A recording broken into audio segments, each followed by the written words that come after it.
How do you move audiences to action or disrupt an entire industry in order to bring your innovative ideas to life? Well, today's guest has been impacting audiences around the world with the power of storytelling and is going to help you master your message. Welcome to HAVILAH Friends. I'm your host, HAVILAH Malone, and every week I bring you inside my amazing world of mindfulness teachers, inspirational speakers, business experts, celebrities, and so much more to have the conversations that matter to you.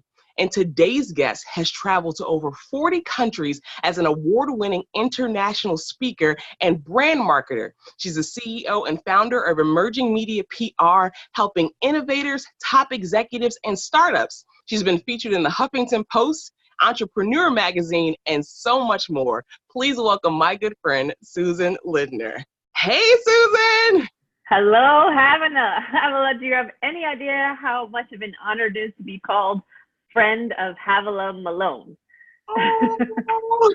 An honor to be here. Thank you so much. And for all of you watching right now, Susan is one of the most fascinating, amazing people that I know. I mean, Susan, you literally got your start as an AIDS educator in the brothels of Thailand. Get this, turning prostitutes into entrepreneurs. Okay, so we need to hear more, like, how does this even happen? Well, doesn't everyone end up in a Thai brothel at some point in time in their life, HAVILAH? No? No, I don't think so. So, I was an anthropology major in college and work as a cultural anthropologist now, but I wrote my undergraduate thesis on AIDS, prostitution, and tourism in Thailand. And one of the big parts of my thesis was about a nonprofit organization, the biggest nonprofit in Thailand, that was actively helping women in prostitution manage HIV, family planning, and also helping women who did not want to be prostitutes anymore to help them start their own small businesses. And that's what I went over there to do. So I wound up spending almost 3 years in Thailand working with these women and helping them discover really a new path for themselves, perhaps one they couldn't have envisioned before. Wow, that's extraordinary. And even to have that type of experience, and you talked about your background being in cultural anthropology, and that's really around being able to kind of bridge those communication gaps and bridge those barriers across, age, race, culture, tradition, like all of those things. And that also really helped with building that storytelling gift that you have, because you're super gifted at storytelling. So I want to find out, why is storytelling really important when it comes to business? Yeah, just as it was from a public health perspective, at some point you realize you may just have one moment to change someone's mind, to change someone's behavior, to really recalibrate and look at life in a completely different way. And what we know is that story is the vehicle to do that. It is literally the bridge between strategy and culture. And anthropology helped me to understand all the nuances of that culture. Doing it in Thai was a totally different layer. Doing it in business is still one more. But ultimately, story is the opportunity to change the focus of a dilemma or an opportunity in business and make the listener the hero. And I just want to say that one more time. It's an opportunity to think first and foremost, not just of your message, but the recipient, and converting them from just a listener to the hero of that story, putting them on center stage, not the storyteller. And for many people, that shift is, it's all about me. It's all about the story I'm going to tell. When really the focus is converting a mindset into changing that listener to becoming the absolute centerpiece of that story. I love that. And thank you so much for reiterating that again, because it is about making your listen. I mean, first of all, who doesn't want to be a hero? So if you have the Mhm. opportunity to be in the presence of someone who can make you feel that way and impart information to you in a way that you truly feel it, you know, have that emotional connection, that mental connection, and because they said that facts tell, but stories sell. So it really Mm. being able to kind of like bring all of that together.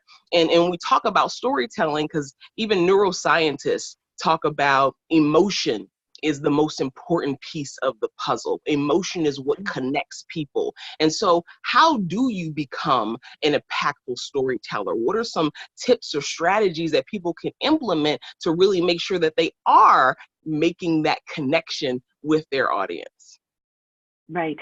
So I've probably spoken to about 700 companies now around the world about this very task. And after doing it all of this time, I realized that there are really 5 core principles of how to get this done. So it starts off first and foremost with creating a shared experience between you and the listener. So a business leader, or frankly, any organizational leader, needs to think about, number one, what is our shared history? What is that point where we come together, you and me, storyteller and listener?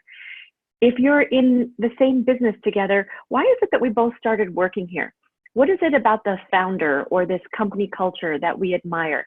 If not that, what inspired us to get interested in this business, in this industry, in this technology, or even in this realm of study? What is it, that thing that drew each of us to this one place, so that we create a common foundation together that the storyteller and the listener can operate from? So that's step one, a shared history. Step two then is really beginning to take a step back and think about yourself as the storyteller, as the prophet. So it's not about getting a really big ego, but it's really understanding how the prophets did it right. So I think of the prophets as the first viral marketers: Jesus, Buddha, Muhammad. What can they Oh teach my God, us I love about that. storytelling? Yeah. It starts off with first a really profound message, but more than that, it's an understanding that you as the leader, as the storyteller, have arisen in a very particular context, a very particular time and place. So understanding that context allows you to come up and see, wow, there is a time and place for my leadership. Can I articulate why my message is so important right now? And by the way, prophets, all of us storytellers out there, it's really important, if you're going to embark on this storytelling journey, that you walk the walk and talk the talk, because great prophets who spread messages around the world cannot be hypocrites. So Amen. it's really important that whatever the message is that you're about to deliver, prophets, storytellers, make sure you're walking the walk, because otherwise no one will follow you, right? That, Prophets have been, point, like, I think that's so, like, just to be able to kind of wrap your mind around, even back, look, Barry White say, practice what you preach, you know, and I'm always founding to be people, be proof of what's possible, because if you are not in alignment or synergistic with your own message, I think people can feel that. Like, we're in a much more like conscious age. Like, we feel things so much deeper, and it's kind of like, you don't even do what you talk about, so why should I do it? So I love that that's a part of those steps of being a really impactful storyteller, is you got to be practicing what you preach. amen. Absolutely. So the next subset of that is saying, wow, if you are really a great storyteller and this prophet of a message, right, what you want to bring, get really clear on what the core values are from where you started from, that shared history, and also the core values that you now need to create change, to persuade people to do something differently than what they've been doing before, to inspire them. So if you think about, the great religions and philosophies of the world, what does it take, right, to start off with those shared values and now make a giant shift? So if we think of someone like Jesus Christ, what does it take to create a message that goes from an eye for an eye to turn the other cheek? What is the value shift that has to take place when mercy and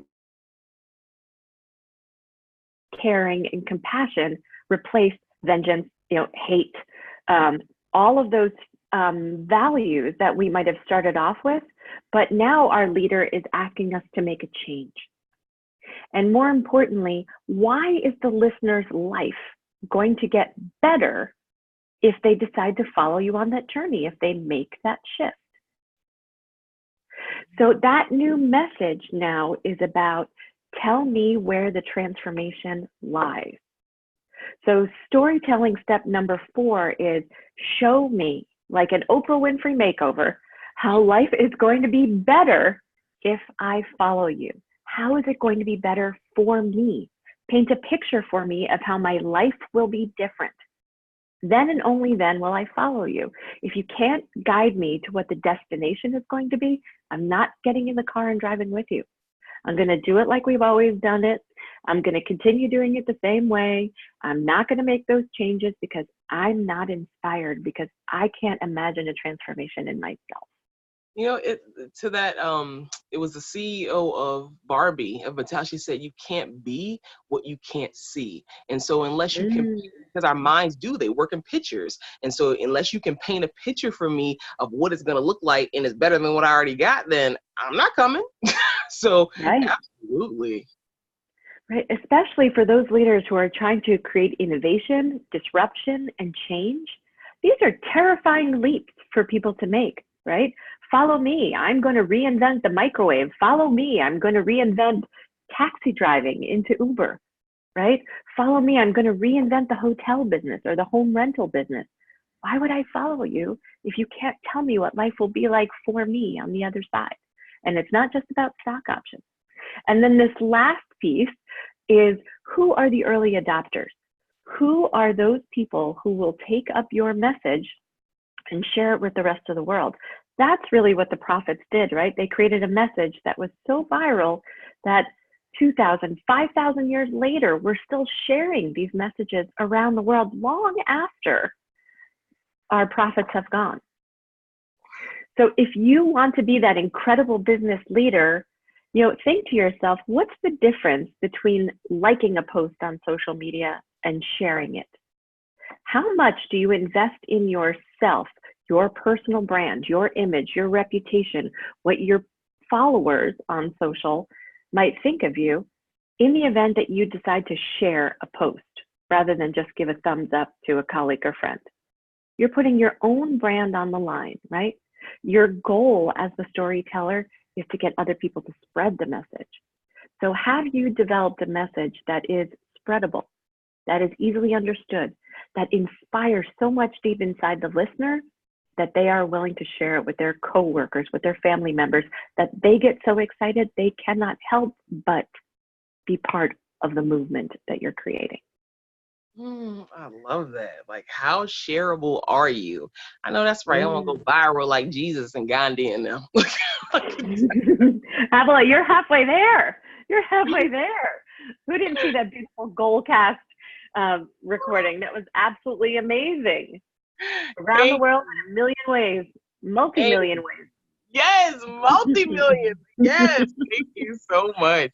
And it is around, and I love, because even like the TED moniker is like, ideas worth sharing. And you're really, wrapping your message in this beautiful blanket that people want to wear, that people want to bring with them. And so that's so important. And speaking of like innovation and changes, last year it was said that Jeff Bezos, and for those of you, who know the creator of Amazon, I'm sure you take advantage of his product, but actually banned all PowerPoints from executive meetings and presentations and move more towards a narrative storytelling memo format. And so I want you to talk a little bit about why that move was so important, and then what are some of the things that leaders need to be, on the watch for and know that are coming as far as trends and things that are changing so that they can stay ahead of the curve. Yeah, well, this is science. This isn't just the whim of one executive or someone who is like, shoot me, I cannot go to another PowerPoint-based meeting. But, Jennifer Acker is professor at Stanford's Graduate School of Business. And she cites a study in which students were asked to present a 1-minute persuasive pitch to their class members. And what happened was each pitch contained an average of around 2.5 statistics.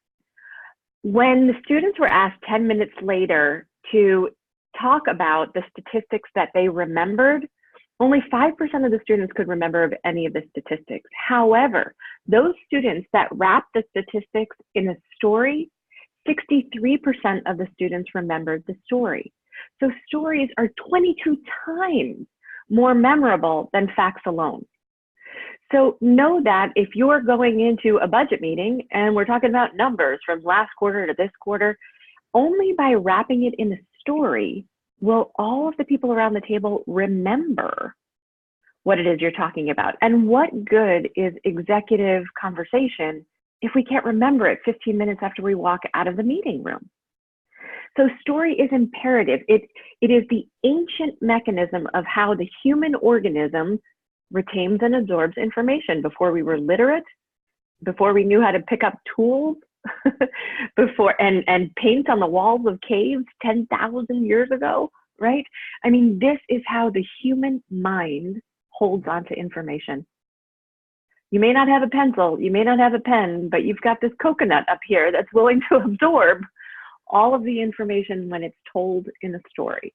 And that's why it's so critical. You mentioned before, HAVILAH, one other thing about the emotion, and the science behind that is equally powerful. So the science tells us that when you tell stories of goodwill, stories that help another human being, you release powerful brain chemicals like oxytocin and serotonin and dopamine in the brain that actually make you happier when you help your fellow man and woman. You know, so every time you leave a review on Yelp or Amazon about a product that you love, this is an ancient mechanism of signaling to the tribe next door that you like one another, that you're happy for them, that you want them to avoid pitfalls, that you want to warn them of impending dangers. These are ancient mechanisms in the human body, and we feel better when we help others.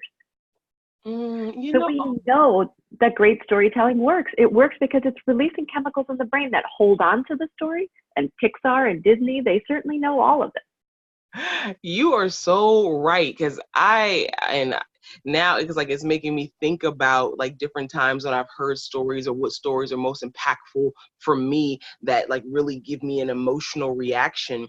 And I have just like a huge draw towards, you know, people who do just like random acts of kindness for others, or like kind of the underdog that gets hurt, you know, and then somebody comes in and steps in and helps them. I mean, like it literally can bring me to tears. Like I could even, it could be like a commercial or something, and I'm just like sitting there like weeping, and like it just pulls at my heart. And I remember those things. Like I remember the scenes. I remember like the person's facial expression. Like I remember all those things. And so it is so important how we tell stories, the type of stories that we tell, that we tie in the emotional aspect to it, and that we make it impactful for the listener. And, you know, even one of the monikers that we have for this show is that, you know, it's all about sharing your story, all about like putting that information out there, because it can have some kind of impact on people. And I want you to be able to share with our audience, you know, some of your tips or advice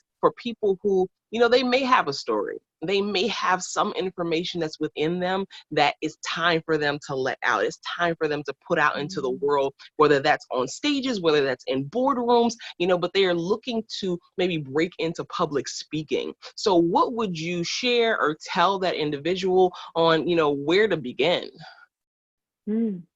So I would think first about your message, but very quickly, second after that, is to think about whose life you're about to change and impact. Who needs to become the hero in your universe, who is as of yet unsung? Once they hear your message, can you envision the impact that it will have and the life that it may change? Now, you may not understand the full spectrum of that. None of us do, right? The human experience is so varied. But how will life be different for the listener after you've shared it? Because I think it's one thing to tell a story that's incredibly cathartic. As humans, the sheer act of telling a story liberates other people So know that that experience alone is worthwhile, full stop. But think about after you've shared it, what's the impact that you'd love to have? I mean, Havilah, you probably don't know the impact you've had on those children whose lives you have dramatically impacted at school in New Orleans, just bringing them supplies and raising awareness. Their lives will go on to be changed forever by that. And yet, when you're thinking about it, you're already envisioning a life transformed, are you not? Absolutely. Yeah. So I think setting the intention is a really powerful tool to get started. So it's not just, I want to be a speaker, but really, what is the impact that I want to have? Yeah, like, why do you want to be a speaker? What's the intention? Who you want to serve? And then the message will start to kind of unfold. Thank you so much for that insight and for that tip that you shared. And I also want you to share, because like, Susan is amazing. Like, you guys just don't even know. Like, Susan is just beyond amazing. And I want you to share with everybody just a fun fact, just something that people maybe ordinarily wouldn't know about you. I probably know, but that people just ordinarily don't know about you. Oh, so many. I try to keep it hidden. Let's see. I don't know. There are a couple of things I think that might be unique. For me, this disruptive storytelling, and telling stories for innovators started for me because my dad was a Holocaust refugee from World War II. And my mom, unwillingly was in Hitler Youth Corps as a kid. And somehow my parents managed to find their way to each other from opposing sides of what was, the biggest conflict of its time.